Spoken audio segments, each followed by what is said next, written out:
Hello everyone, আজ ছিল 1 মে, আর ছিল অফিস বন্ধ। তো অনেক দিন পর ব্রেকফাস্ট করছিলাম, একদম ভালোভাবে রুমে দেরি করে উঠেছিলাম।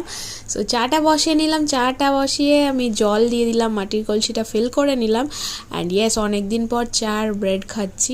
আমি সকালে জেনারেলি চা খাই না, আর যা গরম পড়েছে, বাট তাও আজকে ইচ্ছে করছিল। দিয়ে তারপর ডিটক্স ওয়াটার বানিয়ে রুম টুম ক্লিন করলাম, পুরো হালাত খারাপ। এখন যাবো স্নান করতে, স্নান করে বেরিয়ে এই ডিটক্স ওয়াটারটা খেলাম, দিয়ে লাঞ্চ বানালাম। আর লাঞ্চে বেশি কিছু না, আলু ভাজা, ডাল আর লেবু, এই ছিল লাঞ্চ। বহুত খিদা পেয়েছিলো, 4টা বেজে গেছিলো। ওই খেয়ে দিয়ে একটু কুলারটাকে খুললাম, কুলারটাকে একটু পরিষ্কার করলাম। বিকালবেলা এমনি রেস্ট নিচ্ছিলাম, উঠে দেখি 7টা বাজে। তো দেখে তারপর একটু পেঁপে খেলাম, আর আমার নেওয়া ছিল চপিং বোর্ড আর আলু। তো নিচে চলে গেছিলাম, এই চপিং বোর্ডটা ছোটো ছোটো লাগছে, তাই এই গ্রিন কালারেরটাই নিলাম। দিয়ে আলু নিয়ে রুমে চলে আসলাম মশলা করার জন্য, রসুন ছিলছিলাম। আর এই ছিল আজকের ডিনার। টাটা।